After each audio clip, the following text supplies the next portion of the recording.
हम शुरुआत करते हैं। आज के भारत में हमें गोडसे प्रेमी क्यों देखने मिल रहा है और बहुत भारी तादाद में, and they are not apologetic about it.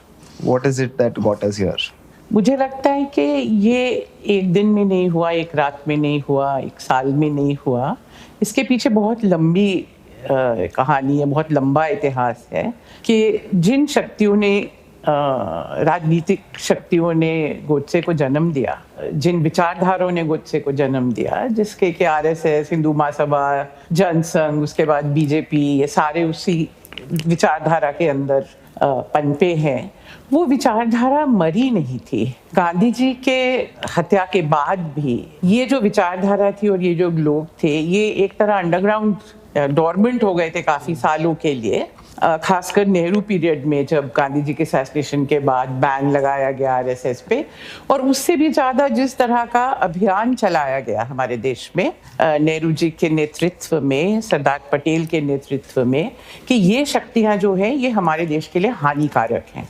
तो उन दिनों में जब लगता था कि ये बहुत बड़ा खतरा है, खास करके गांधी जी के हत्या के बाद तो लोगों को लगा कि बहुत बड़ा खतरा है, तो हमारा जो रवैया था देश का वो ये था कि नहीं, एक तरह से ये लोग, इन लोगों को हमने राजनीतिक तौर पे अनटचेबल करार कर दिया कि ये हमारे देश के लिए हानिकारक है। ये सोच, चाहे वो सोच मुस्लिम लीग में हो, चाहे सिख हो, अकाली में हो, या किसी में भी हो, ये जो सांप्रदायिक सोच है ये हमारे देश को, विभाजन एक बारी तो हो गया, अब इसको अगर कंट्रोल करना है तो इसके खिलाफ सख्त एक नीति अपनानी पड़ेगी। और पहला जो हमारा इलेक्शन था 51-52 का, उसमें जवाहरलाल नेहरू के नेतृत्व में कांग्रेस पार्टी ने इसी मुद्दे को मेन मुद्दा बनाया कि भारत जो है, हिंदुस्तान जो है आज़ाद हुआ है, ये एक सांप्रदायिक देश बनेगा या एक सेक्युलर देश बनेगा, धर्मनिरपेक्ष और डेमोक्रेटिक देश बनेगा। और आपको मालूम ही है कि वो पहले हमारा जो चुनाव था पहला, उसमें बहुत बुरी तरह से इन शक्तियों की हार हुई। पूरे हिंदुस्तान में उनको सिर्फ 10 सीट मिले। सारी जो ये शक्तियाँ इकट्ठी थी, छोटी छोटी पार्टी थी, हिंदू महासभा थी, राम परिषद, ये वो, और 6% वोट मिला। और ये पार्टीशन के बाद की कहानी मैं आपको बता रही हूँ। तो इसका मतलब ये था कि हमने इनके खिलाफ लड़ा, पर आहिस्ता आहिस्ता क्या हुआ कि जैसे हमको लगने लगा कि हाँ, अब ये हमने एक तरह से जीत पा ली है, तो हम सतर्क जितना हमें रहना चाहिए था हम नहीं रहे।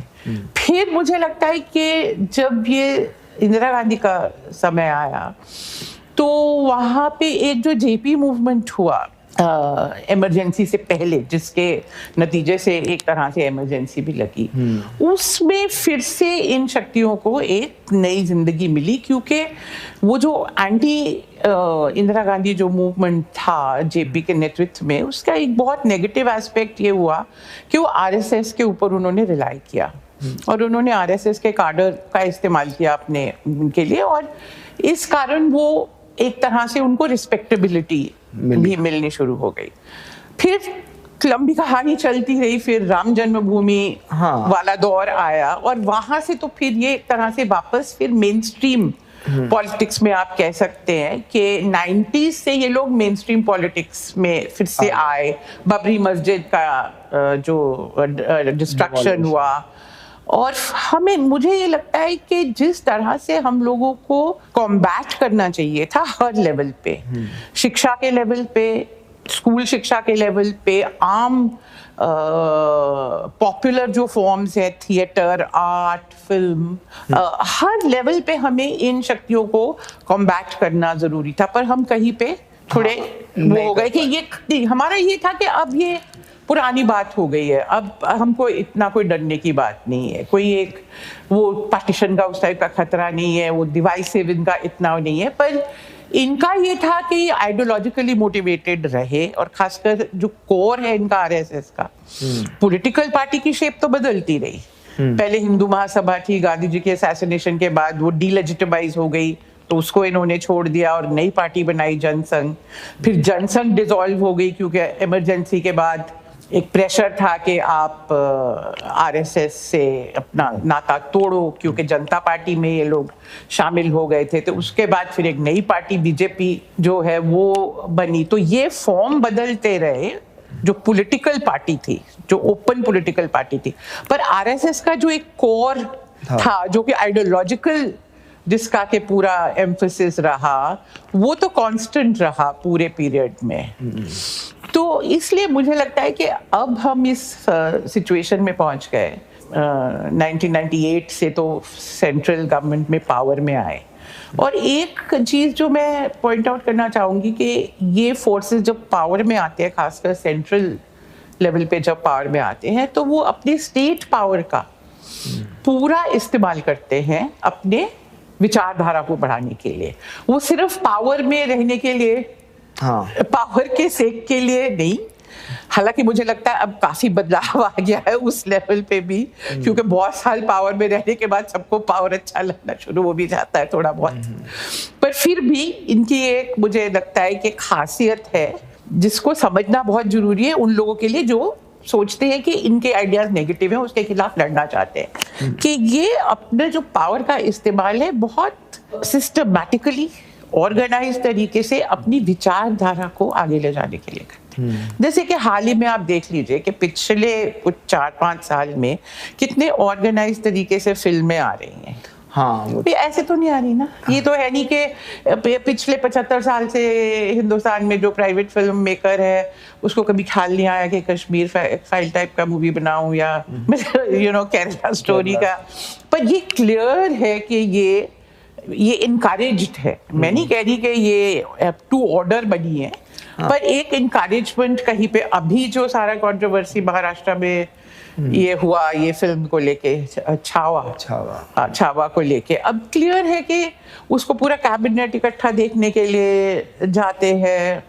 पहले बीच में कुछ साल पहले वो पद्मावत को लेके जो कंट्रोवर्सी हुई, तो ये थीम्स इस तरह की पिक करना जो पॉपुलर लेवल पे हॉस्टिलिटी बिटवीन कम्युनिटीज जो है उसको बढ़ाएं, ये बहुत फर्क है। देखो, मैंने एक चीज कही थी, हालांकि मुझे लगता है मुझे अपने आप को करेक्ट करना चाहिए कि पॉपुलर लेवल पे हमने कॉम्बैट नहीं किया। 50s, 60s, 70s के दौरान में तो हमारी हिंदी फिल्म इंडस्ट्री भी, मुझे मानना पड़ेगा कि वो आइडियोलॉजिकली उन्होंने बहुत बढ़िया काम किया। चाहे वो राज कपूर के दौर की फिल्में आप देख लीजिए उस जमाने की, या even Amar Akbar Antony type की फिल्में आप देख लीजिए, तो एक पॉपुलर लेवल पे ये जो था कि अलग अलग धर्म के लोग जो है साथ रहना एक अच्छा आइडियल है। ये पॉपुलर लेवल पे ये चीजें फैलाती थी। और फिर दूसरा, लोगों के मुद्दे के ऊपर फिल्में बनती थी, 2 बीघा जमीन हो या वर्किंग क्लास के जो इश्यूज हैं। इवन अमिताभ बच्चन की जो फिल्में है, एक तरह से जो लोअर सेक्शन ऑफ सोसाइटी है उनका जो गुस्सा है सिस्टम के अगेंस्ट, उसको दिखाती थी। मिलकर हीरो होता था, जो बिजनेसमैन विलेन होता था। तो अब तो बिल्कुल उल्टा है। तो कई लेवल्स पे ये जो चीजें हैं, तो गोडसे एक तरह से सिंबल है जो इस पूरी आइडियोलॉजी और पूरी सोच को रिफ्लेक्ट करता है। मैं हमेशा गोडसे को एक तरह से एक एग्जाम्पल की तरह ही समझना चाहती हूँ कि वो ठीक है, वो एक इंडिविजुअल था, वो कोई भी हो सकता था। जब सोसाइटी में इस तरह की सोच जो है वो परवेसिव हो जाती है, वो फैल जाती है, तो कोई भी विलन बन जाएगा। कोई भी जिसका कोई साइकोलॉजिकल हो, कुछ भी हो, मौका हो, वो एक परपिट्रेटर बन सकता है।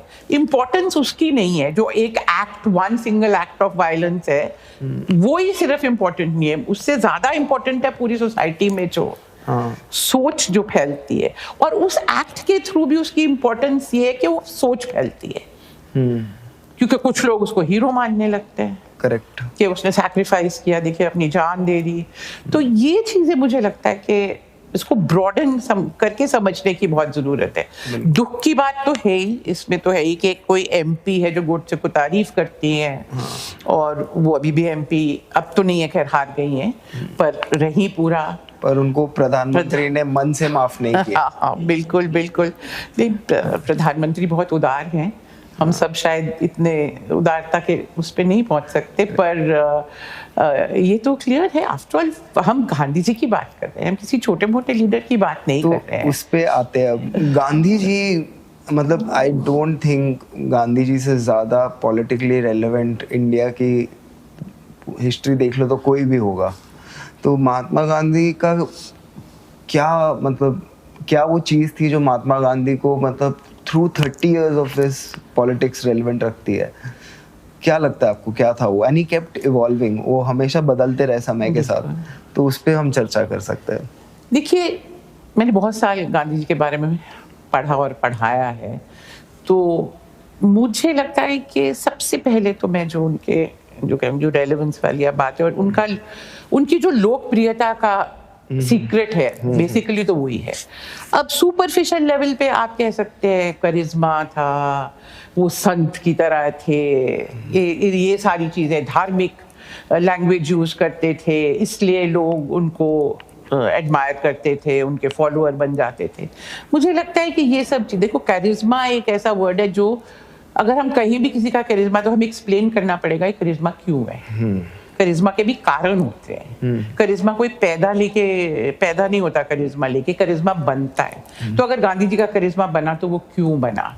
साधु संत तो हिंदुस्तान में हर कोने पे मिल जाते हैं आपको, उनसे बहुत बड़े बड़े संत रहे हैं, बहुत बड़े बड़े धार्मिक गुरु रहे हैं, तो हमें एक्सप्लेन करना पड़ेगा। और वो हमेशा पॉलिटिकली सेंट्रल रही, ये उन्होंने कभी पॉलिटिक्स छोड़ के साइड में नहीं बैठ गए, कहते अब मैं जा रहा हूँ हिमालय में तपस्या करने के लिए। तो हमें वो पूरा उनका पर्सनालिटी जो है उसको लेके समझना पड़ेगा कि क्यों इतने लोकप्रिय वो क्यों रहे, हिंदुस्तान में ही नहीं पूरी दुनिया में। हाँ। हम बाहर भी जाके दूसरे देशों को भी देखें, तब भी हमें फायदा होगा समझने के लिए कि उनका इमेज क्या है। आप लैटिन अमेरिका में चले जाइए, मेरे साथ एक बारी खुद हुआ, मैं ब्राजील में थी, एक टैक्सी ड्राइवर वो मुझे कहता है आप इंडिया से आई हैं? मैंने कहा हाँ। तो उन्होंने बोला मेरे घर में महात्मा गांधी की तस्वीर है। तो बहुत हैरान हुई। मैंने कहा आपके घर में महात्मा गांधी की तस्वीर क्यों है? कहते क्यों, वो गरीबों के वो थे, गरीब नवाज। वही मैंने देखा एक और सिटी में एक पूरा सेंटर बना हुआ है जो गरीबों के लिए काम करता है, उसका नाम है महात्मा गांधी सेंटर। कि उनका टोटल आइडेंटिफिकेशन जो था, जिसको वो दरिद्र नारायण का नाम देते थे, तो ये जो चीज है मुझे लगता है कि total identification with the masses जो उन्होंने अचीव किया, उसके कई तरीके थे, सिंबॉलिक भी थे। जैसे उन्होंने अपने पहले वेस्टर्न जो ड्रेस थी वो छोड़ी, धोती कुर्ता, एक पेजेंट का ड्रेस अपनाया, और वेस्टर्न भाषा भी वैसे छोड़ दी। नहीं, मैं महात्मा गांधी का जो कारण था कि लोगों के साथ जो आइडेंटिफिकेशन उनका, एक कंप्लीट आइडेंटिफिकेशन जो आम जनता के साथ, गरीबों के साथ खासकर जो हुआ, तो उसके मैं ये सोच रही थी कि मैं ये कह रही थी कि उनके जो कुछ तो सिंबॉलिक उसके एग्जाम्पल्स हैं।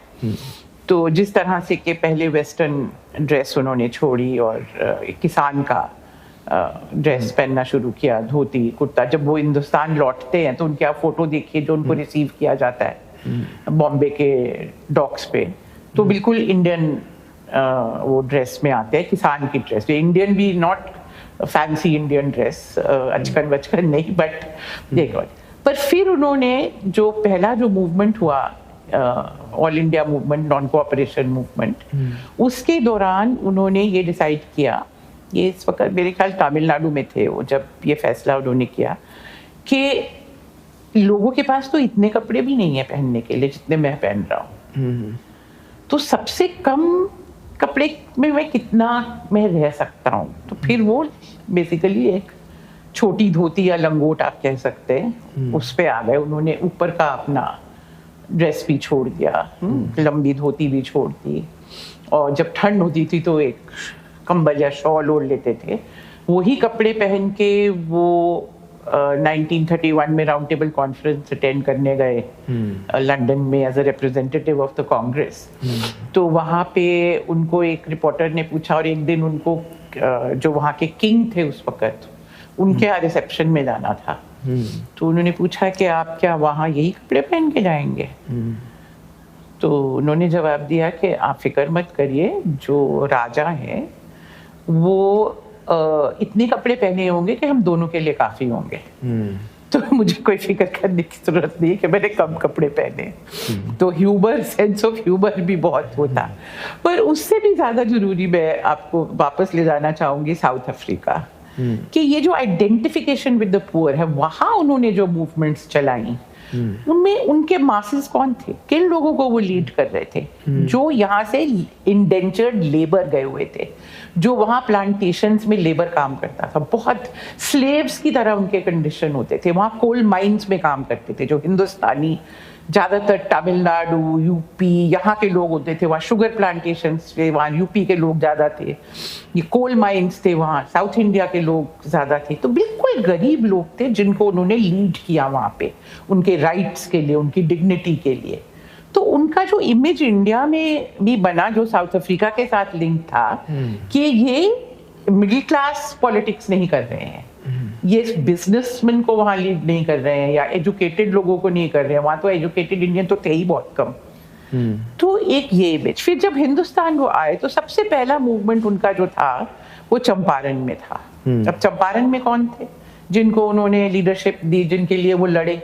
वो सिर्फ किसान ही नहीं थे, वो टेनेंट थे, शेयर क्रॉपर टाइप, और वो प्लांटर्स के टेनेंट थे, यूरोपियन प्लांटर्स के टेनेंट थे, और उनकी बुरी हालत थी।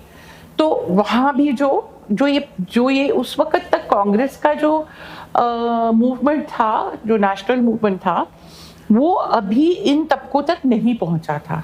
वो ज्यादा सिटीज में बेस्ड था, और सिटीज में भी जैसे स्वदेशी मूवमेंट जो 1905 to 8 हुआ, तो सिटीज में लोअर सेक्शंस तक पहुंचा था, पर रूरल एरियाज में काफी कम उसका असर हुआ था। तो गांधी जी पहले लीडर थे जिन्होंने सीधा रूरल एरिया में, वो भी जो तबका, जो नीचे का तबका है, उसको लीडरशिप दी।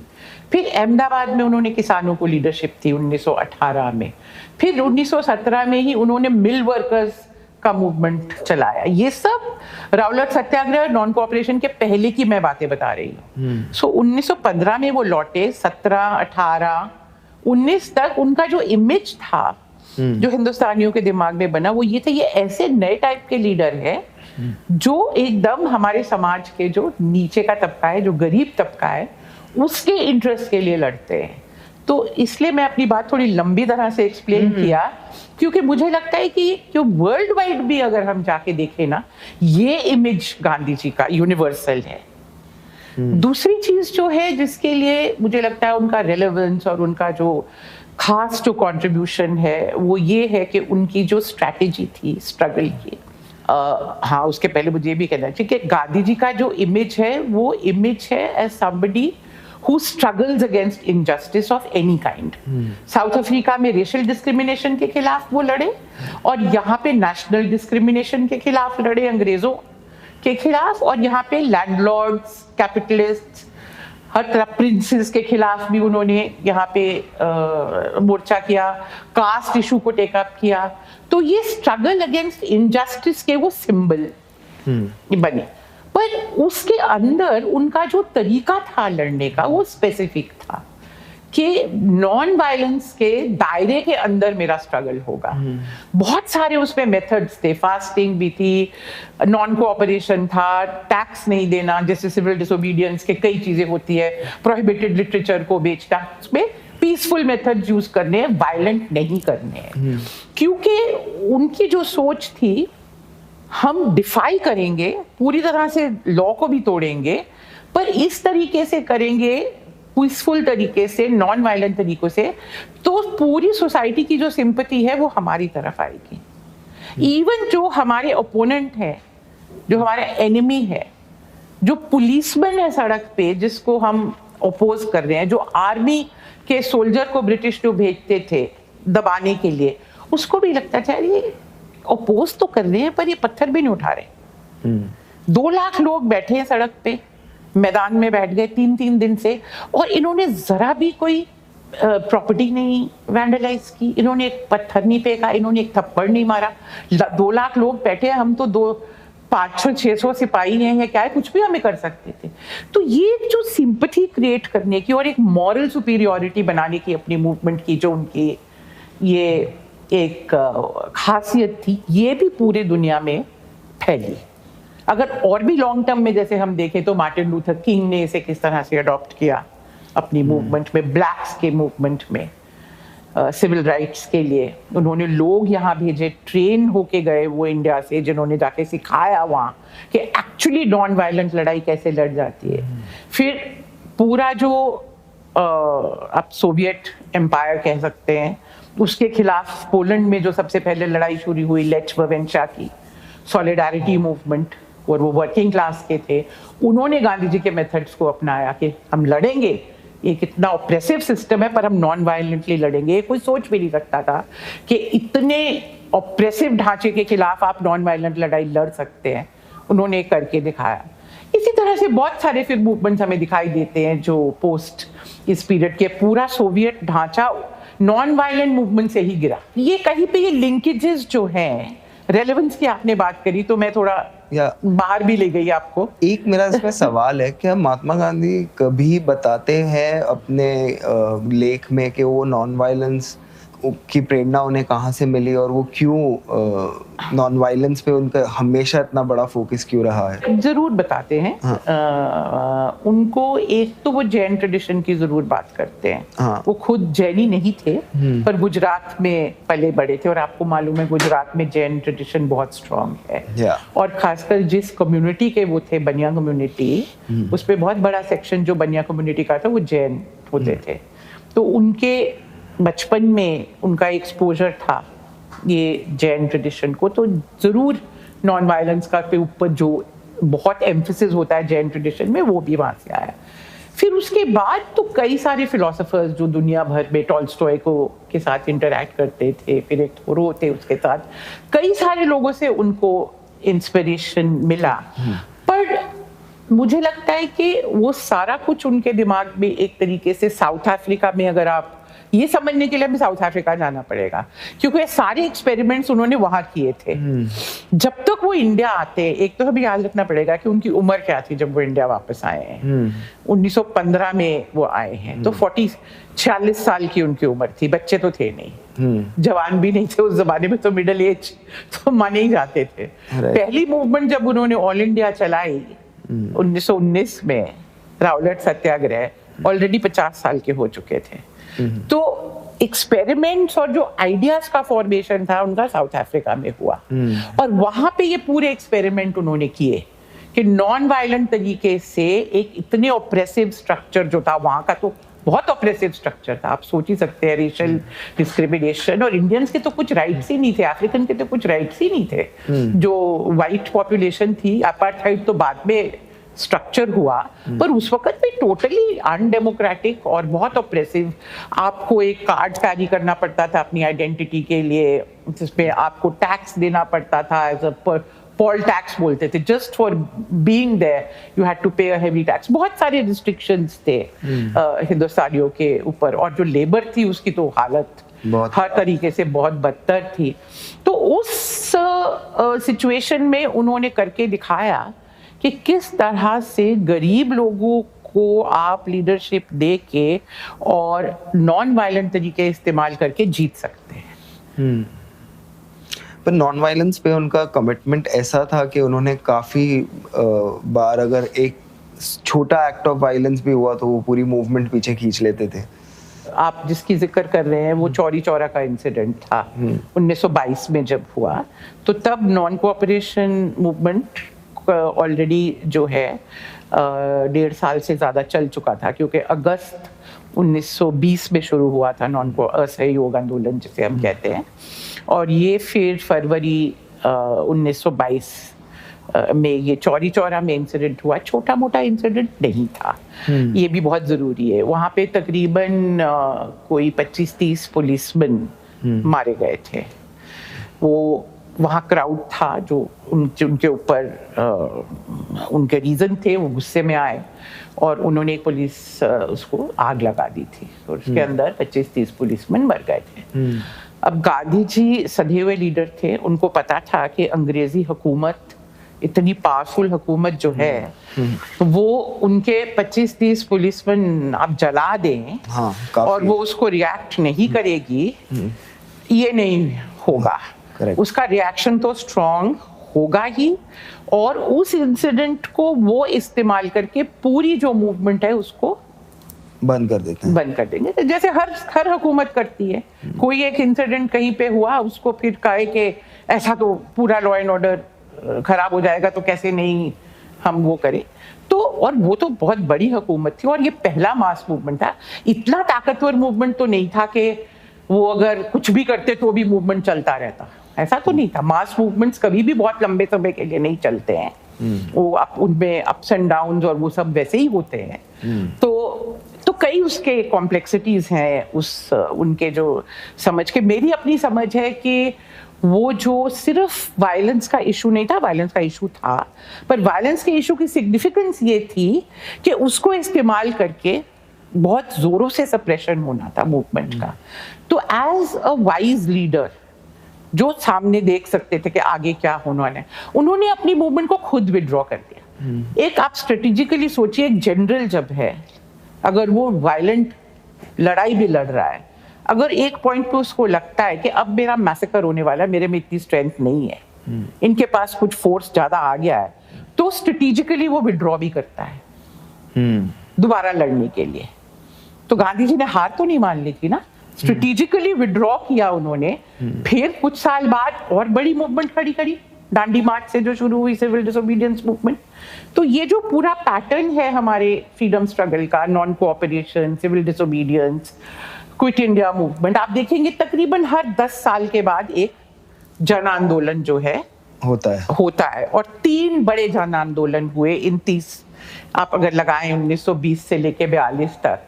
42 में क्या हुआ कि पहले ही 8 अगस्त को उन्होंने डिक्लेयर किया कि अब हम आंदोलन करेंगे। अभी आंदोलन को डिक्लेयर नहीं किया था कि कल से शुरू होने वाला है, कि हम करेंगे आंदोलन, और वाइसरॉय को कहा कि हम ये है, आप हमारी मांगे मानिए, नहीं तो हम फिर आंदोलन करेंगे। तो गवर्नमेंट ने कहा कि अब इनको टाइम देने की क्या जरूरत है, और अच्छी तरह से आंदोलन ऑर्गेनाइज कर लेंगे। तो ओवरनाइट उन्होंने उनको सारी जो टॉप लीडरशिप थी कांग्रेस की, उसको पिकअप करके नेशनल नहीं रीजनल लेवल पे भी थे, सबको जेल में डाल दिया। तो फिर एक जन आंदोलन अगले ही दिन से जो है इरप्ट किया, 9 अगस्त से एक बहुत बड़ा जन आंदोलन इरप्ट किया, जिसमें काफी वायलेंस भी हुई, जगह जगह वायलेंस हुई। उस 2-3 महीने के बाद वो एक अंडरग्राउंड मूवमेंट बन गया, और उसमें कांग्रेस, सोशलिस्ट, अरुण आसफ अली, जेपी वगैरह ये सब बड़े सामने आए उस वक्त, और उन्होंने साबोटाज वगैरह भी ऑर्गेनाइज किए, रेल लाइन को डिस्टर्ब करना, ब्रिजेस को ब्लो अप करना, कई सारे वायलेंस के इंसिडेंट्स हुए। गांधी जी जेल में थे। रोज शाम को एक हाई ऑफिशियल ब्रिटिश उनके पास जेल में जाता था और उनको बताता था कि डॉसियर है कि आपके लोग ये वायलेंस कर रहे हैं, आप कंडेम करिए, आप तो नॉन वायलेंस के अपोस्टल हैं। तो वो रोज वो सुनते थे, देखते थे और चुप रह जाते थे, कुछ नहीं बोलते थे उसको। एक बार ही उन्होंने कंडेम नहीं किया कि जो वायलेंस है ये गलत हो रही है, नहीं बोले। और आखिर में जाके उन्होंने एक ही बारी स्टेटमेंट दिया और उन्होंने कहा कि ये जो वायलेंस मेरे लोगों ने करी है, ये जो अंग्रेजों की जो वायलेंस है, जो सप्रेशन किया आपने हमारे मूवमेंट का, ये उसका नतीजा है। the violence of my people, अंग्रेजी में मैं आपको बोलती हूँ, is a reaction to the leonine violence of the state. leonine मतलब लायन। इतनी बड़ी जो आपने वायलेंस करी, क्योंकि 42 मूवमेंट में 10,000 लोग मारे गए थे, शूटिंग्स हुई, बॉम्बिंग्स हुई उस रिबेलियन को सप्रेस करने के लिए। तो उन्होंने कभी जब कहा भी तो कहा कि रिएक्शन है तुम्हारी वायलेंस का। इसका मतलब ये नहीं कि वो अपने आइडियाज बदल चुके थे, पर उन्होंने कंडेम नहीं किया।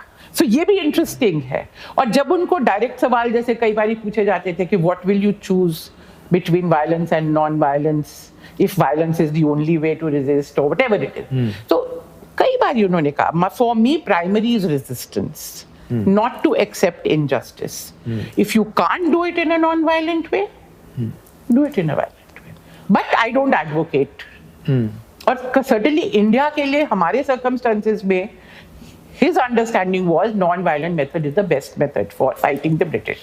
एक और चीज पे आते हैं कि उन्होंने काफी I don't know, I think 2-3 बार से ज्यादा कहा कि शायद हम रेडी नहीं है इंडिपेंडेंस के लिए। वो कॉन्टेक्स्ट की बात है। हाँ, एक तो उन्होंने 1920 में जब पहली ऑल इंडिया मूवमेंट चलाई, नॉन कोऑपरेशन मूवमेंट, असहयोग आंदोलन, तो तब उन्होंने कहा था स्वराज इन 1 ईयर। तो एक तो ये था कि वो कहते थे हमें 1 साल में स्वराज मिल सकता है अगर अब सब मिलके लड़े, तो इसका मतलब हम रेडी भी हैं स्वराज के लिए। पर जब उनको बाद में पूछा गया कि आपने कहा स्वराज इन 1 ईयर, तो कहा मेरा मतलब ये है कि अगर हम इतना बड़ा आंदोलन खड़ा कर सकते हैं तो हमें मिल जाएगा, अगर हम उसके लिए रेडी हैं। तो दूसरा जो कई बार ये आप जो कोट कर रहे हैं कि हम रहने नहीं, वो ये कहने का था कि हमारी अंदर की जो कमजोरियां हैं, जैसे कास्ट का इशू है, जैसे अपने डिवाइसिव कम्युनलिज्म के इश्यूज हैं, इकोनॉमिक इनइक्वालिटीज के इश्यूज हैं, इनको भी तो हमको साथ साथ ठीक करना है, तभी तो हम स्वराज के लिए रेडी होंगे। क्योंकि उनका जो नोशन स्वराज का था वो सिर्फ पॉलिटिकल इंडिपेंडेंस का नहीं था कि सिर्फ इंडिपेंडेंस अंग्रेजों से मिल जाए और हम जो है स्वराज हो जाएगा। स्वराज का मतलब है genuine empowerment of the self.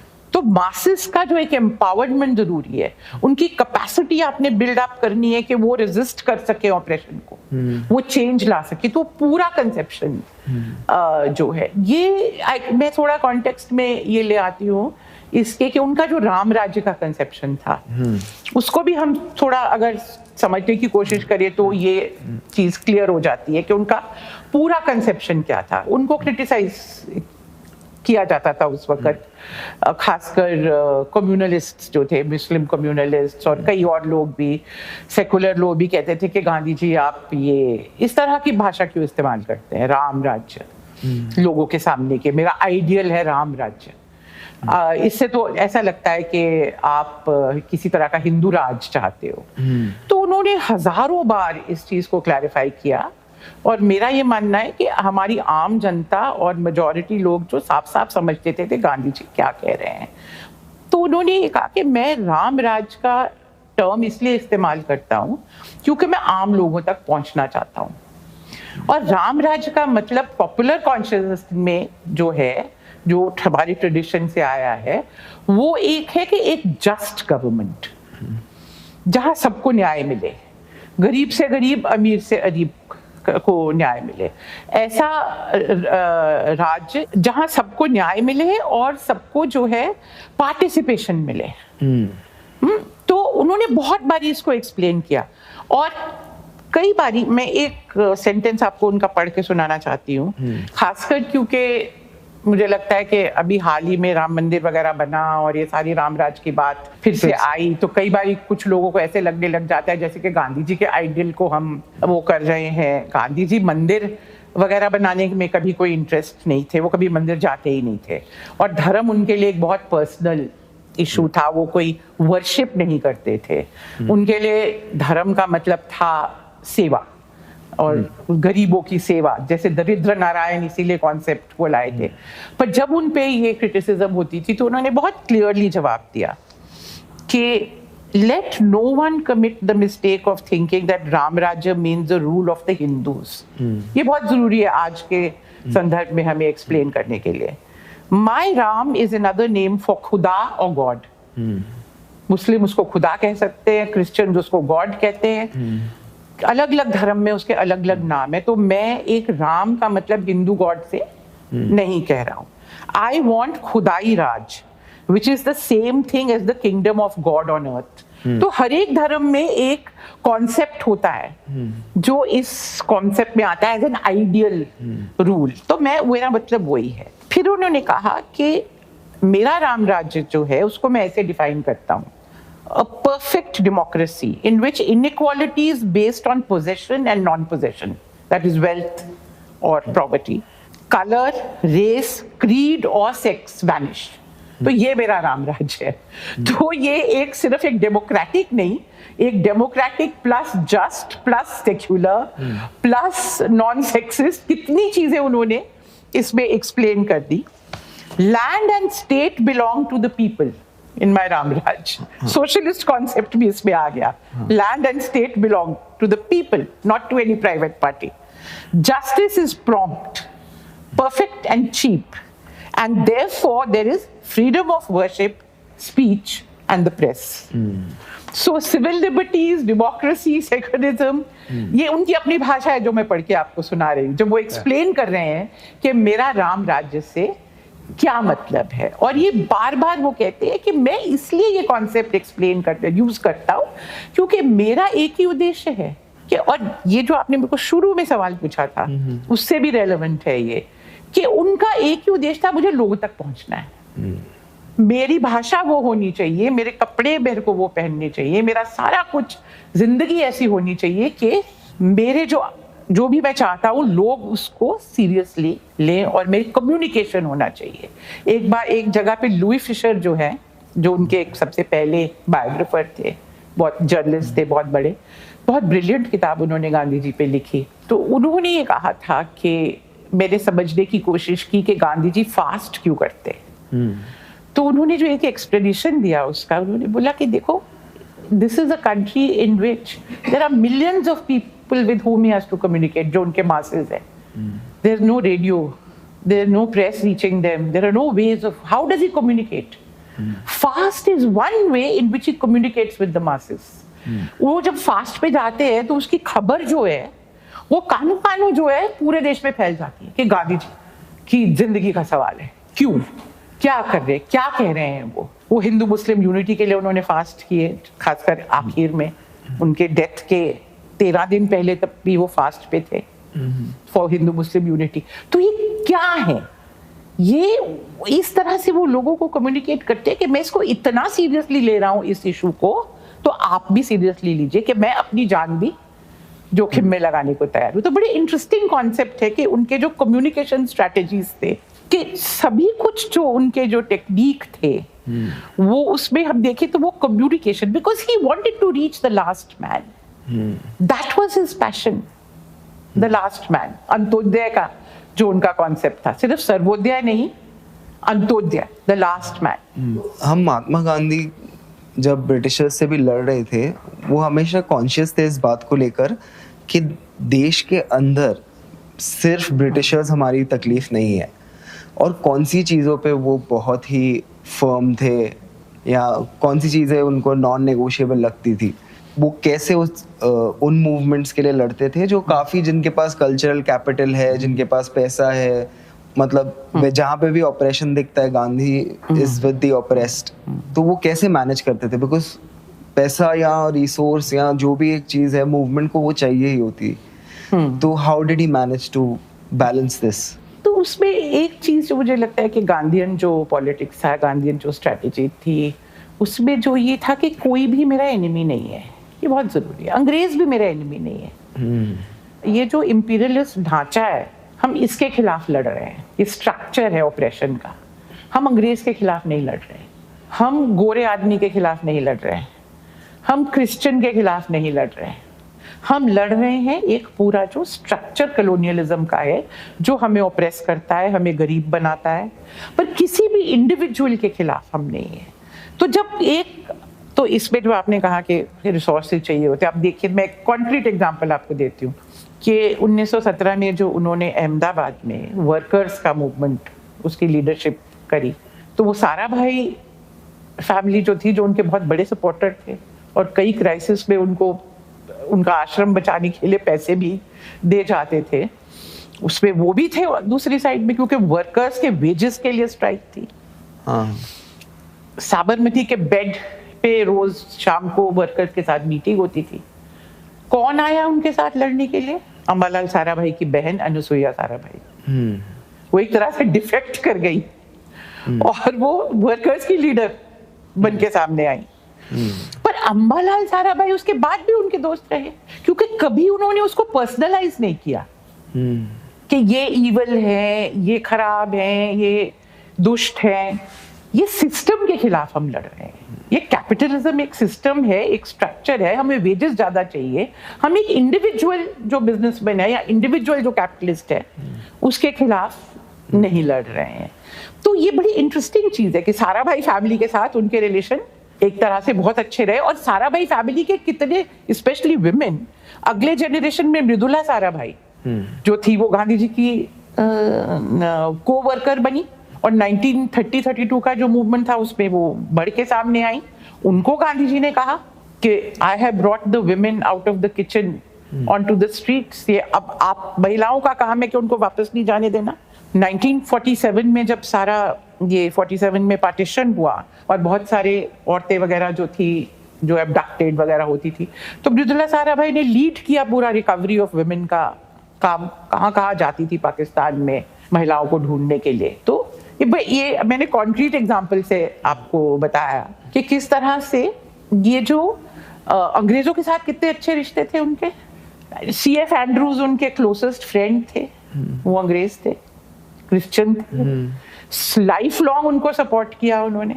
और मुझे लगता है ये बहुत एक एडवांस्ड समझ है एक तरीके से, क्योंकि ये सच, जैसे हम फेमिनिस्ट मूवमेंट की भी अगर हम बात करें तो फेमिनिस्ट हमें क्या कहते हैं, हम आदमियों के खिलाफ तो नहीं लड़ रहे ना, हम पेट्रियार्की के खिलाफ लड़ रहे हैं। तो वही गांधी जी कह रहे थे कि हम अंग्रेजों के खिलाफ नहीं लड़ रहे हैं, हम एक ढांचे के खिलाफ लड़ रहे हैं।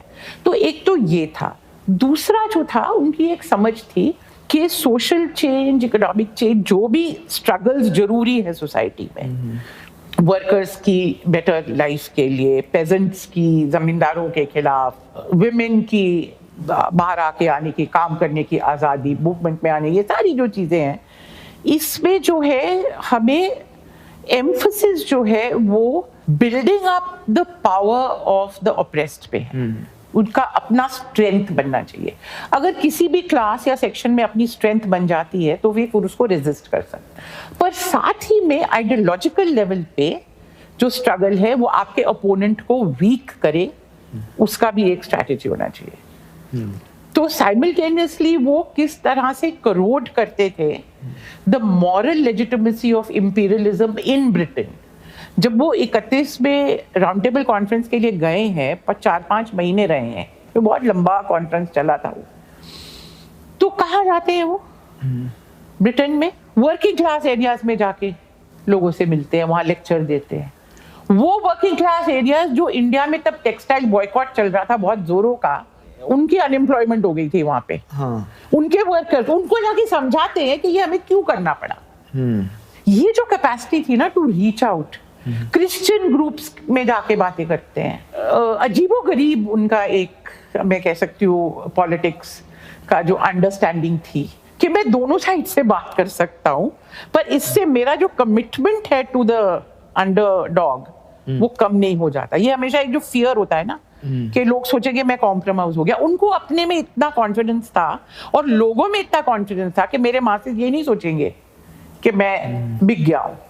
अब कि इंडिया में ये फैलाया जाता है बहुत बढ़िया तरीके से कि गांधी जी के, चाहे वो बोस हो या चाहे शहीद भगत सिंह हो, उनके बहुत डिफरेंसेस रहे हैं ये लोगों के साथ, बिकॉज गांधी जी चाहते थे कि वही लीड करे, वही सामने आए, इंडिया का एक ही चेहरा रहे। उसके बारे में आपका क्या कहना है? गांधी जी कांग्रेस में जो, आफ्टर ऑल मेन तो कांग्रेस के लीडर थे ना वो। हाँ। कांग्रेस के लीडरशिप के थ्रू ही वो नेशनल लीडर बने, क्योंकि मेन पार्टी जो पॉलिटिकल फोर्स था जो आज़ादी के लिए लड़ रहा था वो इंडियन नेशनल कांग्रेस थी, और भी बहुत अलग अलग थे छोटे मोटे, पर मेन पार्टी तो यही थी जो लड़ रही थी। तो गांधी जी का अगर कांग्रेस के अंदर हम रोल देखें तो एक ही बारी तो वो प्रेसिडेंट बने, बेलगांव में। हाँ, वेरी अर्ली 1924 में। उसी के 100 साल अभी मनाए जा रहे हैं, 24 में या 25 में, आई एम लिटिल कंफ्यूज। उसके ना आगे ना पीछे, क्यों कांग्रेस का प्रेसिडेंट हर साल बदलता था। जब भी लोग जेल में नहीं होते थे और इलेक्शन होते थे कांग्रेस में इलेक्शन नीचे से, विलेज लेवल से, taluka level, district level, provincial level, national level, पूरा रेगुलर इलेक्शन होता था उसके अंदर। ये भी गांधी जी ने शुरू कराया था 1920 में, नई कॉन्स्टिट्यूशन बनाई थी कांग्रेस के लिए। उसमें ये भी उन्होंने शुरू कराया था कि कांग्रेस को पूरा रीऑर्गेनाइज कर दिया था लिंग्विस्टिक बेसिस पे। पहले मद्रास प्रोविंशियल कांग्रेस कमेटी होती थी, उसको Tamil Nadu Congress committee, Karnataka Congress committee, Kerala Congress committee, उसमें से आंध्रा कांग्रेस कमेटी, 4 कांग्रेस कमिटीज बन गई फ्रॉम 1 मद्रास कांग्रेस कमेटी। इसी तरह से गुजरात कांग्रेस कमेटी बनी, महाराष्ट्र कांग्रेस कमेटी बनी, बॉम्बे की अलग बनी। जगह जगह जो है प्रेसिडेंसीज, उन्होंने कहा ये अंग्रेजी ढांचा है, कांग्रेस के ऑर्गेनाइजेशन में हम इसको क्यों माने? लिंग्विस्टिक एस्पिरेशंस को रिकॉग्नाइज करने के लिए, कल्चरल एस्पिरेशंस को उन्होंने पूरे बदलाव लाए। पर आपके सवाल पे वापस आते हुए कि उन्होंने जो थे, मतलब हम कैसे कहें कि वो एक उनका जो इन्फ्लुएंस था, देखिए सिवाय मॉरल इन्फ्लुएंस के उनके पास कोई इन्फ्लुएंस नहीं था। देखो उनके पास कोई आर्मी तो थी नहीं जिससे वो लोगों को डरा सकते थे कि तुम मुझे रखो पावर में तभी मैं, मेरी बात मानो नहीं तो मैं तुम्हें खत्म कर दूंगा। वो 1934 में उन्होंने कांग्रेस की फॉर्मल मेंबरशिप भी छोड़ दी, ये क्लियर करने के लिए कि अगर तुम मुझे चाहते हो, हिंदुस्तान के लोग चाहते हैं, कांग्रेसी मुझे चाहते हैं कि मैं उनका लीडर हूं, मेरी बात मानना चाहते हैं, तो इसलिए नहीं कि मैं कोई भी पोजीशन है, कोई पोजीशन उन्होंने नहीं ली। तो हम किस तरह से ये कहें कि वो जबरदस्ती अपने आप को थोप रहे थे? अगर लोग उनको चाहते थे तभी तो थोप रहे थे ना, तभी वो थे। 1942 के मैं आपको जैसे बयान करूं कि 1939 में जब द्वितीय विश्व युद्ध शुरू हुआ, कांग्रेस उस वक्त 9 प्रोविंसेस में सरकार में थी, प्रोविंशियल लेवल पे। 1935 एक्ट के बाद प्रोविंशियल लेवल पे एक इलेक्शन हुए थे जिसमें इंडियन मिनिस्टर्स जो थे वो उनको प्रोविंशियल लेवल पे कुछ पावर्स दी गई थी, पूरी पावर्स नहीं, कुछ पावर्स। तो एज अ प्रोटेस्ट अगेंस्ट जबरदस्ती हमें सेकेंड वर्ल्ड वॉर में पार्टी बना दिया ब्रिटिश ने कि India is part of the war. तो उन्होंने कहा हमें तो पूछा ही नहीं, इंडियंस को तो पूछा ही नहीं, आपने हमें थोप दिया। उसके खिलाफ इन्होंने सबने रिजाइन कर दिया। परंतु जो सेकेंड वर्ल्ड वॉर के जो ब्रिटेन का जो पोजीशन था कि जर्मनी के खिलाफ लड़ रहे हैं, एलाइज जो है फासिज्म के खिलाफ लड़ रहे हैं, उसके साथ पूरी सिंपैथी थी कांग्रेस की, गांधी जी की। गांधी जी ने तो यहाँ तक कहा कि वेस्टमिंस्टर एबी पे अगर बॉम्ब गिरता है तो मेरे दिल पे चोट लगती है। ये भी एक तरीका उनको था कि हम तुम्हारे साथ हैं, परंतु तुमने हमें जबरदस्ती इसमें ठूसा है, उसके खिलाफ हम प्रोटेस्ट कर रहे हैं। तो ये दुविधा थी यहाँ पे कि क्या किया जाए, क्या स्टैंड लिया जाए। कई लोग इसके फेवर में थे कि ये अच्छा मौका है अंग्रेजों के खिलाफ लड़ने का। कुछ लोग इसके फेवर में कहते नहीं, हमें चाहे हम ओपनली ना कर पाए उनको कर, पर हमें उनको तंग नहीं करना चाहिए इस वक्त। तो 3 साल तक ये डिबेट चला। इसमें 1942 आ गया। फिर क्विट इंडिया मूवमेंट जो थी हुई, वो अंग्रेजों के खिलाफ थी। तो इसमें टोटली डिवाइडेड ओपिनियन था कांग्रेस में। मौलाना आजाद, जवाहरलाल नेहरू सब एक साइड थे, सरदार पटेल आहिस्ता आहिस्ता गांधी जी की जो सोच बन रही थी उसके साथ थे कि नहीं, अंग्रेजों के खिलाफ लड़ना इस वक्त जरूरी है। सुभाष बोस तो तब तक चले गए थे ही नहीं यहाँ पे। तो बहुत इंटरेस्टिंग बात यह है कि अल्टीमेटली सारे डिस्कशन के बाद पूरी कांग्रेस जो है गांधी जी की बात मान लेती है कि अब हमें एक अभियान छोड़ना जरूरी है, शुरू करना बहुत जरूरी है। हालांकि उनके कई रिजर्वेशंस थे और 2 साल लगे इस पॉइंट पे आने के लिए। और गांधी जी का भी ये था, शुरू में वो नहीं चाहते थे अंग्रेजों के खिलाफ एक आंदोलन करना, पर जैसे जैसे उन्होंने देखा कि जमीन पे लोगों के अंदर एक बहुत strong feeling, anti British feeling है जो रिफ्लेक्ट हो रही है, जो सामने आ रही है, उसको एक शेप देना, उसको एक मोड़ देना, उसको एक एक्सप्रेशन देना बहुत जरूरी है। तो उन्होंने कन्विंस किया। पर लोगों ने क्यों माना? बाकी लीडर्स ने, ये तो नहीं है कि ऐसे ही थे। सी राजगोपालाचारी थे, वो उसके खिलाफ थे। मौलाना आजाद नहीं मान रहे थे, पर अल्टीमेटली सबने कहा कि ठीक है, आप ठीक कह रहे हैं। और देखो फिर आंदोलन कितना बड़ा हुआ, इतना पावरफुल आंदोलन। तो गांधी जी ठीक निकले कि लोगों के अंदर एक बहुत स्ट्रॉन्ग फीलिंग थी जिसको एक मास लीडर जरूरी। तो बात जिस पे मैं आ रही हूँ कि अल्टीमेटली गांधी जी की क्या स्ट्रेंथ थी, और कई जगह लोगों ने इसको एक्सप्रेस भी किया है कि जिस तरह से उनकी नब्ज, आम जनता की नब्ज पे जो हाथ था वो रहता था, वो जो समझते थे कि आम जनता के अंदर क्या फीलिंग आ रहे हैं। और इसको कई बार उन्होंने एक्सप्रेस भी किया कि वो उनकी एक खासियत थी जो हम में नहीं है, ये सब मानते थे। उनकी एक्सेप्शनल क्वालिटी थी ये जज करने की, ये समझने की। और ये ऐसे नहीं कि कोई भगवान ने उनको दिया हुआ था, क्योंकि उनके तरीके थे लोगों के साथ मिक्स करने के, उनके तरीके थे कम्युनिकेशन के। सारी उम्र उन्होंने, चाहे जेल में, चाहे उन्होंने अपने मैगजीन चलाए, हरिजन, यंग इंडिया, नवजीवन, जिसमें चिट्ठियां आती थी, जिसमें वो हर हफ्ते अपना व्यूज लिखते थे। उनको हजारों चिट्ठियां आती थी हिंदुस्तान से, सबके जवाब देते थे बैठ के। उनके जो आश्रमाइट्स थे पूरे इंडिया में फैले हुए थे, जो उनके साथ कम्युनिकेशन में रहते थे, फिर अपने खास रिप्रेजेंटेटिव्स को भेजते थे, स्टडी करके आओ। 42 की मूवमेंट के पहले 6 महीने पहले मीरा बहन को उन्होंने उड़ीसा और बंगाल वगैरह भेजा कि ग्राउंड लेवल पे देख के आओ कि क्या लोगों में फीलिंग है। तो ये भी एक पूरा सिस्टम था उनका। ये नहीं था कि कहीं कोई दैविक शक्ति थी या उनको लगता था कि मैं बायोलॉजिकल ह्यूमन बीइंग शायद नहीं हूँ, ऐसा नहीं था। वो बहुत कहते मेरे कभी कोई मंदिर मत बनाना है, मुझे कुछ मत करना, मैं एकदम हार्ड मास का इंसान हूँ। तो ये जो उनकी कैपेसिटी थी ना, ये एक्सप्लेन करती है कि क्यों उनका पोजीशन थी लोगों के अंदर, कांग्रेस के अंदर, दुनिया के अंदर, हिंदुस्तान के अंदर, और क्यों आखिर तक जो है जब दंगे इतने छिड़े हिंदुस्तान में 46, 47, 48 में, तो बंगाल में जब जिस दिन आज़ादी डिक्लेयर हुई 15 अगस्त को, आपको मालूम है उसके ठीक 1 साल पहले वहां पे बहुत बड़ा नरसंहार हुआ था, जिसको ग्रेट कैलकटा किलिंग कहते हैं, जिन्होंने कॉल दिया था डायरेक्ट एक्शन डे। तो पहले मैसेकर हुआ हिंदूज का, फिर रिटेलिएशन हुआ, फिर मैसेकर हुआ मुस्लिम्स का। कहते हैं 5000 लोग उसमें मरे। उसी कलकत्ते में जिसको वो अपोज कर रहे थे इतने दिन से, सोहरावर्दी, मुस्लिम लीग का वो चीफ मिनिस्टर था, जब वो नवाखली गए उसने उनको हेल्प भी नहीं किया कुछ महीने पहले ही। पर सोहरावर्दी उनको अपील करता है कि अब हम आज़ादी का दिन है 15 अगस्त को, और पावर चली जाएगी इंडिया को कलकत्ते में। कलकत्ता तो इंडिया में रहना था। उनको ये फिक्र था कि there be a massacre of Muslims, Calcutta की जनता जो है ग्रेट कैलकटा किलिंग का बदला लेगी। तो गांधी जी को उन्होंने अपील की कि आप आइए और आप ही बचा सकते हो।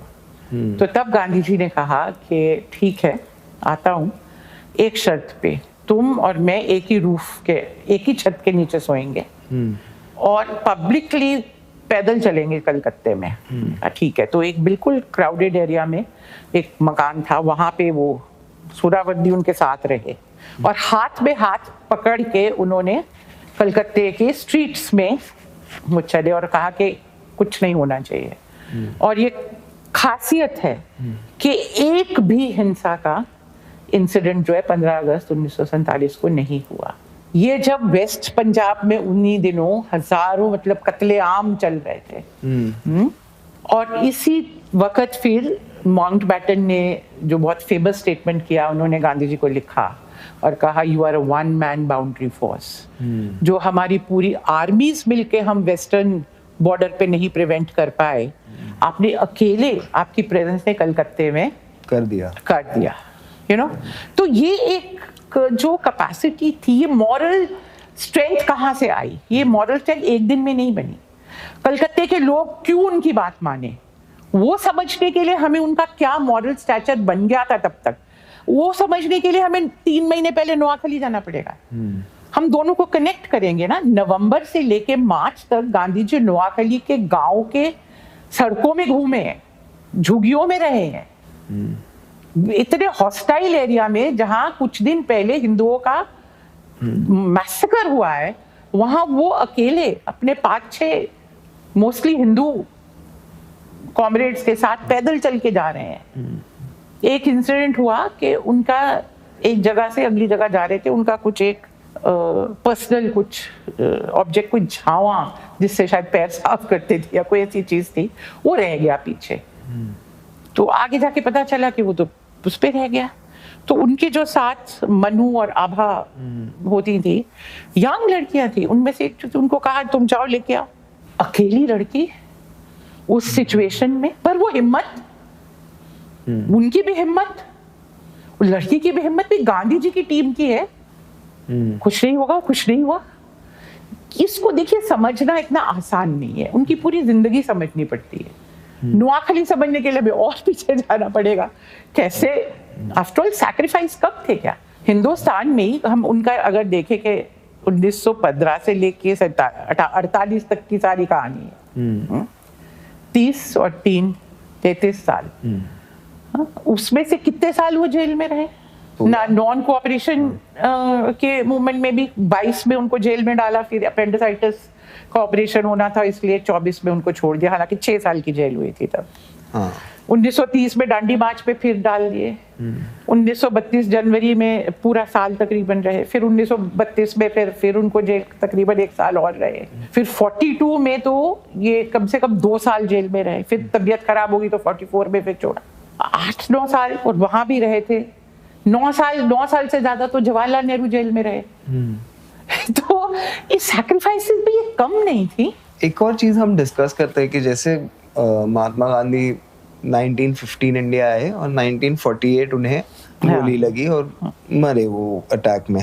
पर ये टाइम फ्रेम में जो ये 33 इयर्स का टाइम फ्रेम में है, उस पे उन पे वर्बल अटैक्स तो बहुत हुए, वो जवाब भी देते थे, पर क्रिमिनल अटैक्स या वायलेंट अटैक्स उन पे कितने बार हुए और उसका क्या डॉक्यूमेंटेशन है? कई बार हुए। एक तो उनका एक 30s में भी है उनके ऊपर एक अटैक, पर खासकर 44 से लेके तो कई इंसिडेंट्स हैं जब वो जेल से निकल के आते हैं, जब गांधी जिन्ना टॉक्स पार्टीशन को अवॉइड करने के लिए, सेटलमेंट करने के लिए जिन्ना को बुलाते हैं टॉक्स के लिए। तो ये हिंदू महासभा आरएसएस बिल्कुल खिलाफ थे इसके।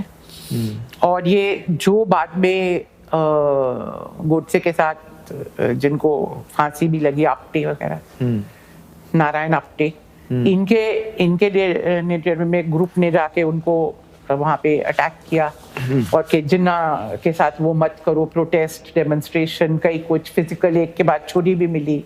अब गांधी जी का ये था कि जो उनको अटैक करते थे इनको छोड़ दो, मुझे कोई इनको प्रोसिक्यूट नहीं करना है। तो कभी किसी के खिलाफ चार्जेस नहीं। ऐसे कई अटैक्स हुए, एक ट्रेन में हुआ करजत के पास, और फिर 20 जनवरी को तो दिल्ली में मदन लाल पावा वाला जो इंसिडेंट है, जब एक अटेम्प्टेड अटैक था जो असली होना था, पर वो लास्ट मिनट पे वो सक्सेसफुल नहीं हो पाया, एक ग्रेनेड फेंका था उसने, वो तो वही हुआ था बिरला हाउस में, जहां 10 दिन बाद फिर गोडसे ने उनको गोली मारी। तो वो मदन लाल पावा को ही पहले गोडसे वगैरह ने आगे किया था, वो नहीं चाहते थे खुद आगे आए और खुद पनिशमेंट ले। तो एक वो यंग सा रिफ्यूजी लड़का था 19-20 साल का, उसको उन्होंने पकड़ा वहाँ महाराष्ट्र में। वो एक्साइटेड था क्योंकि वो रिफ्यूजी था, तो उसके अंदर गुस्सा था, तो उसको उन्होंने उकसाया और लास्ट मिनट पर वो हो नहीं पाया। तो इंटरेस्टिंग चीज़ ये है कि कई बार ये कहा जाता है कि गांधी जी को पता नहीं था कि आई एम अंडर अटैक। तो जब ये मदन लाल पावा वाला जो इंसिडेंट हुआ, तो उनके ग्रुप के एक लोग ने, किसी ने कहा कि शायद वो एक्सीडेंटल कुछ बॉम्ब फट गया होगा। तो गांधी जी ने बहुत जोर से डांटा उसको, कहा द फूल, द बेवकूफ, you don't know that there is a well planned conspiracy against me. सब मालूम था उनको, ये नहीं कि उनको ये समझ नहीं थी। आफ्टर ऑल उनकी असैसिनेशन के पहले सितंबर से गांधी जी दिल्ली में थे, क्योंकि दिल्ली में बहुत बड़े दंगे हुए थे। तो नेहरू ने उनको अपील करके बुलाया कि आप आइए, आपकी यहाँ जरूरत है मामला शांत करने के लिए। तो लास्ट फास्ट भी उसका दिल्ली में उनका जो हुआ था जनवरी 13 से लेके 18 तक, उनकी डेथ के 13 दिन पहले तक, वो इसी पे हुआ था कि यहाँ जो कम्युनल फीलिंग है उसके खिलाफ। तो यहाँ पे जो एटमॉस्फेयर था, ओपनली हिंदू महासभा आरएसएस के लोग जिस तरह की स्पीचेस देते थे, पब्लिक स्पीचेस देते थे खुलेआम, जिसमें के hardly veiled threats to Gandhi जी's लाइफ, कि हमें पता है ऐसे लोगों को किस तरह से संभालना है, किस तरह से उनको what we need to do with people like this, we know well. बड़े क्लियर कट। गोडसे का पेपर था एक 2 पे, वो जो सावरकर ने ही प्रमोट किए थे उसके, एक अग्रणी था, एक हिंदू राष्ट्र था। तो उनमें जिस तरह की लैंग्वेज यूज होती थी, तो ऐसे कभी था कि पता नहीं था कि जिस तरह का वायलेंट लैंग्वेज यूज हो रहा है, जिस तरह का विटुपरेटिव एटमॉस्फेयर क्रिएट किया गया था, उसमें कुछ भी हो सकता था। और गांधी जी तो टारगेट थे ही हमेशा। आप अगर आज की क्या बात है, आप और पीछे जाके सावरकर के राइटिंग्स देख लीजिए, आरएसएस की राइटिंग्स देख लीजिए जो 40s में और 30s में, उसके पहले के पिछले 10-15 साल की देख लीजिए, तो गांधी जी तो एक तरह से उनके लिए सिंबल थे हर एक ऐसी चीज के जो नहीं होना चाहिए। करेक्ट। उन्होंने वो वेल्ड तरीके से गांधी जी को कैसे क्रिटिसाइज करते थे, बुद्धा को क्रिटिसाइज करके, कि बुद्धा ने जो है नॉन वायलेंस की बात करके हिंदुस्तान को वीक बना दिया। डायरेक्टली गांधी जी का नाम कभी अगर नहीं भी लेते थे तो बुद्धा का एग्जाम्पल देख के कि हमें हिंदुओं को वीक बना दिया नॉन वायलेंस की आइडियोलॉजी ने। हाँ। तो ये डायरेक्टली अटैक तो गांधी जी पे ही था। फिर ब्लड थर्स्टी बनिया, कितना और सैक्रिफाइस तुम्हें चाहिए हिंदू ब्लड का, और ये बहुत गंदी तरह की एक लैंग्वेज सर्कुलेशन में थी उनके असैसिनेशन के पहले। तो एक पूरा देखिए, कभी भी जो कोई पॉलिटिकल असैसिनेशन ऐसे होती है ना, एक एटमॉस्फेयर बनता है, तब वो होती है। बेसिकली जो गांधी जी पे असैसिनेशन के अटैक्स हुए, वो हमेशा ऐसे कहा जाता है कि बस जिन्ना से नेगोशिएट करने के लिए, या टू नेशन थियरी को एक्सेप्ट करने के लिए, या मुसलमानों को बहुत पैसे देने के लिए, उस वजह से हुए। क्या ये सही होगा कहना? नहीं। अच्छा। ये सब इंसिडेंटल चीजें हैं। जो मेन, मुझे लगता है कि बहुत जो मेन चीज है वो लॉन्ग टर्म हमको देखना जरूरी है, कि लॉन्ग टर्म जो आइडियोलॉजी थी, जैसे मैंने पहले भी मेंशन किया कि आप सावरकर के 1937 में वो हिंदू महासभा के प्रेसिडेंट बनते हैं और 43 तक रहते हैं। आप हर साल उनका प्रेसिडेंशियल एड्रेस जो हिंदू महासभा को वो देते हैं, बस आप सिर्फ वो ही पढ़ लीजिए। उसमें क्लियर कट टर्म्स में जो है टारगेट गांधी जी है। तब तो कोई निगोशिएशन नहीं हो रहे थे, कोई जिन्ना टॉक्स नहीं हो रहे थे, कोई पैसे पाकिस्तान को नहीं दिए जा रहे थे। एक ये आइडियोलॉजिकल स्ट्रक्चर है, क्योंकि उनका जो आइडियोलॉजिकल स्ट्रक्चर है जो हिंदू राष्ट्र के फेवर। एक चीज मैम यहाँ पे तो 1937 में पाकिस्तान की कल्पना नहीं थी, मांग भी नहीं थी। नहीं थी। तो पाकिस्तान मेन स्ट्रीम में पॉलिटिक्स में नेगोशिएटिंग कब पाकिस्तान पे चालू हुई, कौन से साल में? देखो 1940 में पहली बारी रेजोल्यूशन पास होता है मुस्लिम लीग का, पर उसको एक्टिवली कुछ प्रमोट करने का कोई वो नहीं होता पाकिस्तान। और इस पे वोटिंग भी होती है एक तरह की, जिन्ना वोटिंग भी कराता है कि पाकिस्तान मुसलमान, कितने मुसलमानों को पाकिस्तान में रहना है, या जो भी उनकी एलीट पॉलिटिकल सर्किल थी उसमें भी ये डिस्कशन होती है। वो बहुत लेटर है। वोटिंग का तो मुझे कोई नॉट वोटिंग बट कंसेंसस, वो कैसे, बिकॉज आई थिंक इन मुसलमानों को पाकिस्तान चाहिए, ये वाला एक मिसकंसेप्शन है। और वो 1937 में जब उन हिंदू महासभा बोल रही थी, पर उस पे आप पूरा अगर क्लियर कर दे तो, बिकॉज काफी चीजें इसमें फैक्चुअल भी शायद ना हो। व्हाट्सएप यूनिवर्सिटी में जो घूमते रहती है, the East Pakistan to West Pakistan road. अच्छा। वो भी सब चीज है। So what is this road वाला बिजनेस? वो बोल रहे थे कि गांधी जी ईस्ट पाकिस्तान से वेस्ट पाकिस्तान पूरा रोड देने वाले थे ट्रांसपोर्ट के लिए और गुड्स के लिए। तो ये जो मिसकंसेप्शंस है वो एक बार हम उस पर डिस्कस कर लेते हैं। जहाँ तक गांधी जी का पूरा एक अंडरस्टैंडिंग था आरएसएस सर्कल्स में, हिंदू महासभा सर्कल्स में, वो हम काफ़ी पहले से ही उनके जो अगर राइटिंग्स वगैरह हम देखें तो उसमें हमें क्लियर मिल जाएगा। ये कोई 1946, 47 या 44 से शुरू होने वाली चीज़ नहीं है।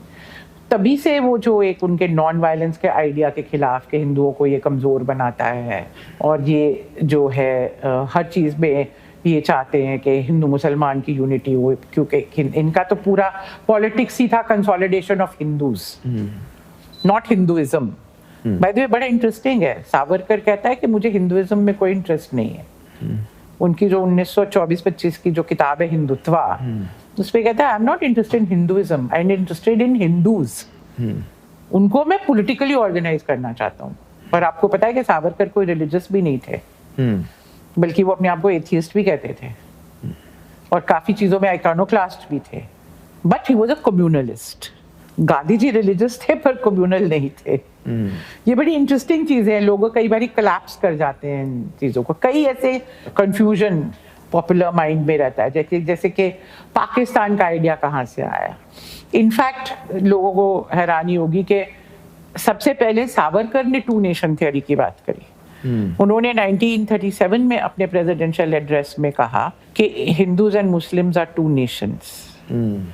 पर बाद में उनको लगा कि अरे ये तो फिर पार्टीशन को जस्टिफाई करेगा। वो पार्टीशन तो नहीं चाहते थे ना, उनका ये कहना था कि ये मुस्लिम अलग है हमसे, इसलिए हिंदू नेशन का कॉन्सेप्ट है, पर हिंदू नेशन डोमिनेट करेगा मुस्लिम्स को। तो बाद में उन्होंने उसको कहा कि वन स्टेट टू नेशंस, पर real first class citizens will be only Hindus, Muslim should stay as second class citizens. और एग्जाम्पल किसके देते हैं, गोलवालकर, सावरकर वगैरह के, देखो जर्मनी में क्या हो रहा है, जूस को तो सेकंड क्लास सिटीजनशिप ही मिल रही है ना, दबा के रखा जा रहा है ना। जर्मन रेस की प्योरिटी मेंटेन करने के लिए उसको एडमायर करते थे वो। इंटरेस्टिंग चीज ये है कि जैसे जैसे हिटलर और ज्यादा एक्सट्रीम होता जा रहा था और ज्यादा ब्रूटल अटैक्स जूस पे होते जा रहे थे, इनका एडमिरेशन उसके लिए बढ़ता जा रहा था।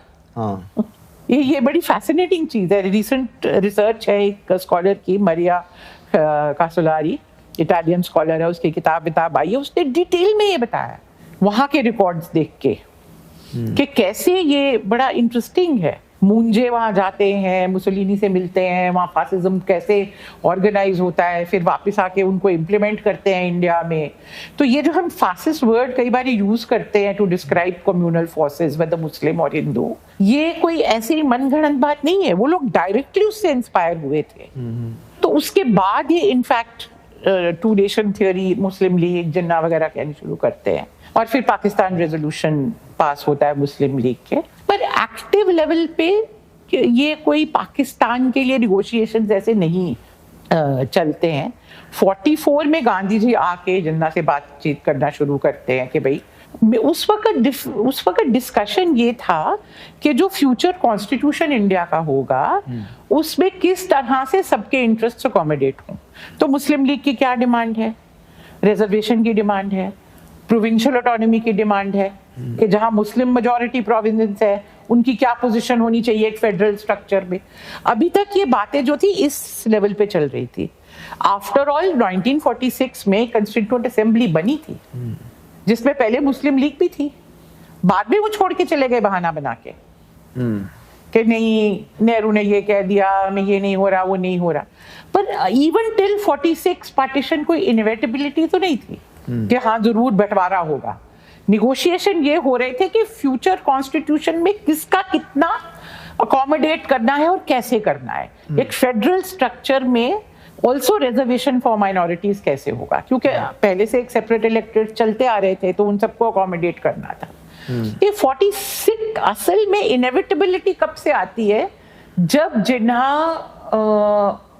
डायरेक्ट एक्शन का कॉल देते हैं, एक नया स्टेज आ जाता है कम्युनलिज्म का, मास कम्युनलिज्म का। क्योंकि एक बारी जब ये आइडिया जो काउंसिल्स में और ड्राइंग रूम में बैठ के और असेंबली में डिस्कस हो रहा है, वो जब आम जनता में दौड़ता है ना, फिर उसको कंट्रोल करना मुश्किल हो जाता है। और 46 में डायरेक्ट एक्शन डे से यही हुआ। एक बार जब कलकत्ते में इतना बड़ा नरसंहार हो गया, उसका रिएक्शन बिहार में हुआ, उसका रिएक्शन नोआखली में हुआ, तो ये फैलना शुरू कर दिया। फिर उसके उधर रिएक्शन पंजाब में हुआ। तो मार्च तक जो है very large parts of northern India, Bihar, Bengal, Punjab, इन सब जगहों में जो है मास लेवल पे कम्युनल वायलेंस जो है तो फैल गई। एक चीज ये कहना सही होगा कि दोनों कम्युनल हिंदू और कम्युनल मुसलमानों की वजह से हमारा बंटवारा हुआ, गांधी नेहरू की वजह से नहीं हुआ। ये तो बिल्कुल गांधी नेहरू की वजह से क्यों होगा? देखिए, जिन लोगों ने, सिर्फ नेहरू गांधी की नहीं है, पूरी कांग्रेस पार्टी, पूरे नेशनलिस्ट फोर्सेस की मैं बात करूंगी, उसमें भगत सिंह भी है, सोशलिस्ट पार्टी भी है, अकालीस भी है, सब लोग जिन्होंने साउथ में फोर्सेस हैं जिन्होंने लड़ा आजादी के लिए, कोई भी बंटवारा नहीं चाहता था ना। बंटवारा कौन चाहते थे? बंटवारा मुस्लिम लीग ने कहा, इन्होंने जो इनका पॉलिटिक्स था, ये हिंदू बंटवारा नहीं चाहते थे, हिंदू कम्युनलिस्ट। वो चाहते थे कि एक यूनाइटेड इंडिया हो और उसमें मुस्लिम्स को हम सप्रेस करके रखें। ठीक है। कांग्रेस चाहती थी एक सेक्युलर इंडिया बने। प्रॉब्लम क्या था? प्रॉब्लम ये था कि पावर कांग्रेसों के हाथ में था ना, हम ऑटोनमस तो थे नहीं कि हम आपस में बात करके फैसला कर लें। Ultimately British have to put the stamp on it. और ब्रिटिश जो स्ट्रेटेजी उन्होंने अप्लाई वो एक तरह से मुस्लिम कम्युनलिज्म को बढ़ावा देते गए। उन्होंने जिन्ना को वीटो दे दिया एक तरीके से। जिन्ना किसी भी बात में कहते थे नहीं मुझे ये ठीक नहीं लगता, कहते थे अब क्या करे, जिन्ना नहीं मान रहा। वो उसको अपना स्ट्रेटेजिकली यूज कर रहे थे इंडिपेंडेंस को डिले करने के लिए।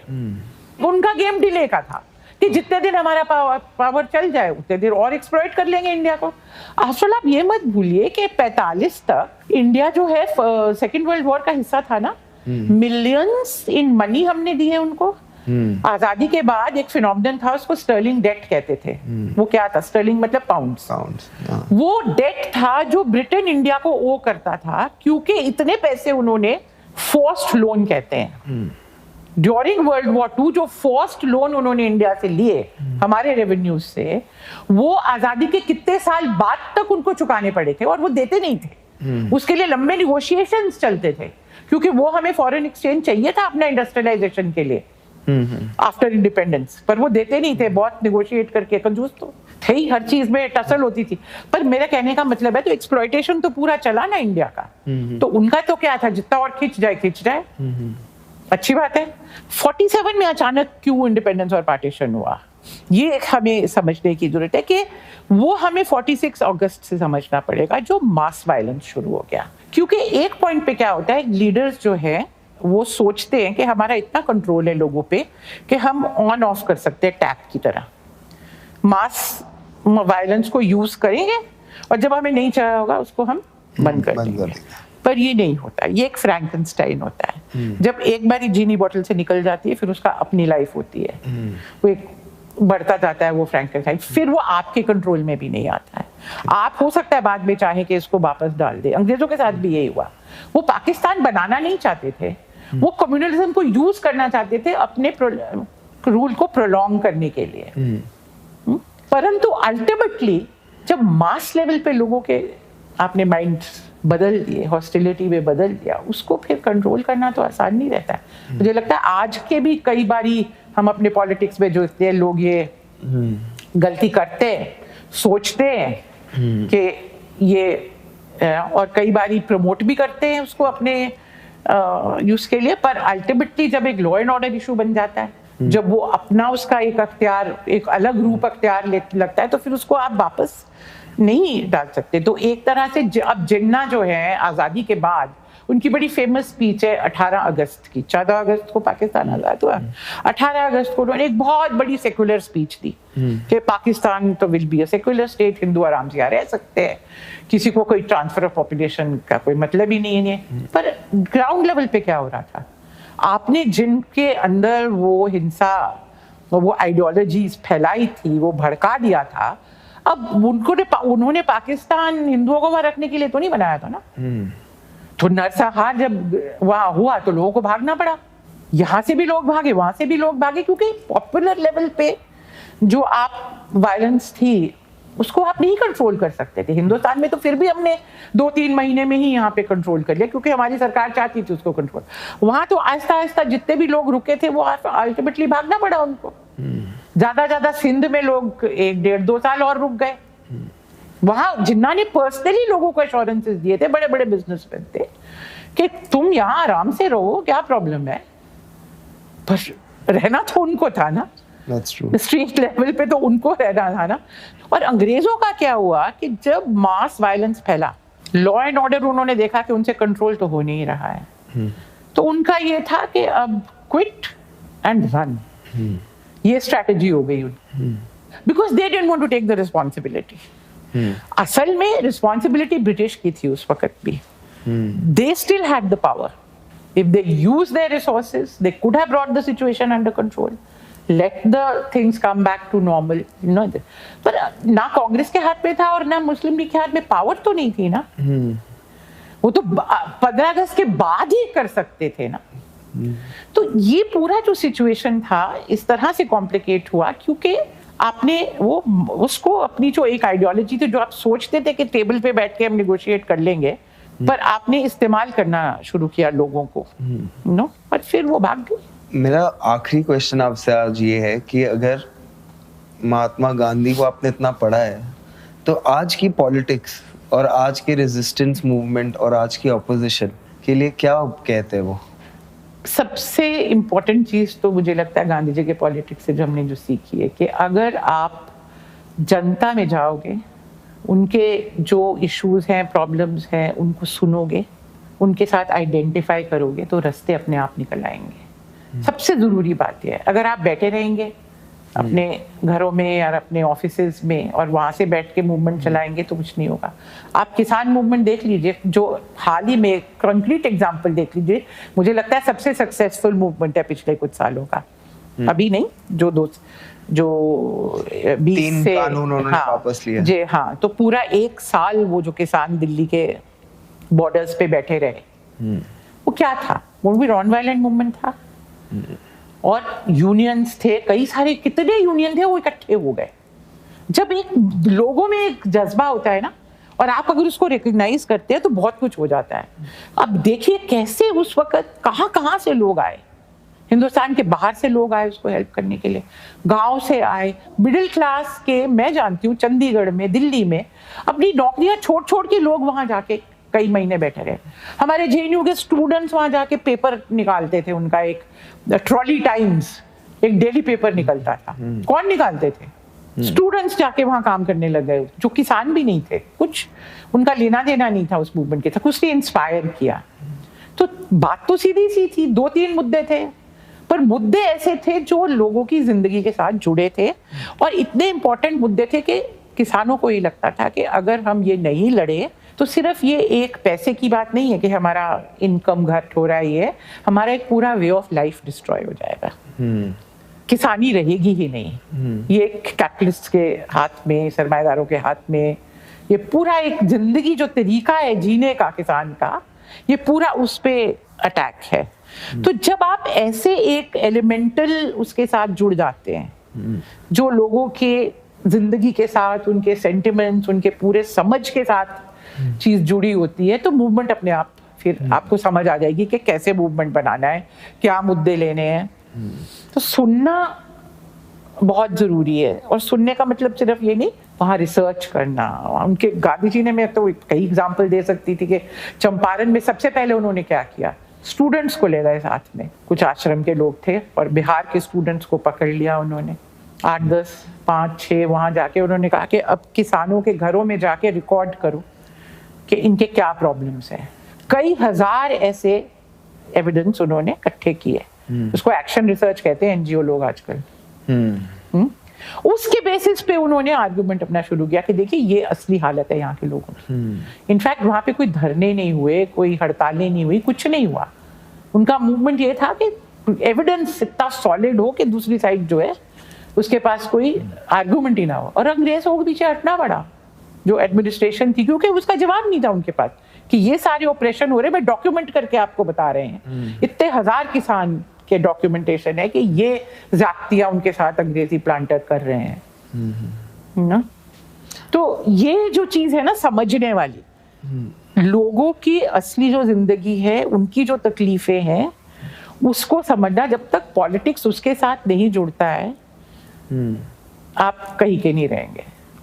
Accessibility to people being, तो वो उसके कई तरीके हैं। हाँ। उसकी एक तरीका है कि लोग आप तक पहुंच सके, उसका दूसरा तरीका है आप, दूसरा नहीं, साथ में आप लोगों के अंदर जाए, आप लोगों के अंदर टाइम बिताएं। आप जब जाते हैं तो सिर्फ भाषण दे के नहीं आ जाइए ना, आप गांव में जाके बैठिए, आप कम्युनिटी हॉल में बैठिए, आप विलेज के पंचायत घर होता है, कोई बड़ा आदमी है, छोटा आदमी है, हरिजन बस्ती में वहां जाइए, इंदिरा कॉलोनीज है हर जगह, जहाँ गरीब, जहाँ प्रीवियस अनटचेबल थे उनको वो दिए गए हैं, आप वहाँ जाइए, लोगों से बात कीजिए, अलग अलग तबकों की क्या प्रॉब्लम्स हैं, क्या हैं। और जहाँ तक हम कम्युनिज्म के खिलाफ लड़ने की बात करते हैं, वो भी तो हम तभी लड़ सकते हैं, हम पहले समझे तो सही कि लोग क्या सोच रहे हैं। मुझे तो लगता है फ्रीडम स्ट्रगल की सबसे बड़ी यही हमें देन है, it was a movement of the people, जिसमें आम आदमी जो था उसने बड़े पैमाने पे हिस्सा लिया। क्यों लिया? क्योंकि आपने उसके दिल के अंदर जो है उसको छू लिया आपने, इसलिए वो आपके साथ आए। Thank you so much ma'am, this is very engaging, entertaining. और उसके बाद आपने जैसे कहानी बताई गांधी की, काफ़ी चीज़ें मुझे भी नहीं पता थी जो आज मुझे पता चली है, बिकॉज जैसे साउथ अफ्रीका का जिक्र हुआ, मुझे नहीं पता था कि वो तभी के वर्किंग क्लास के लिए वहाँ लड़ रहे हैं। आई ऑलवेज थॉट कि वो अपने लॉयर क्लास के लिए लड़ रहे होंगे, तो मुझे भी आज कुछ नया पता चला। लॉयर क्लास बात थी नहीं। थी Thanks for watching. Stay tuned with us and hit the like, share, and subscribe buttons.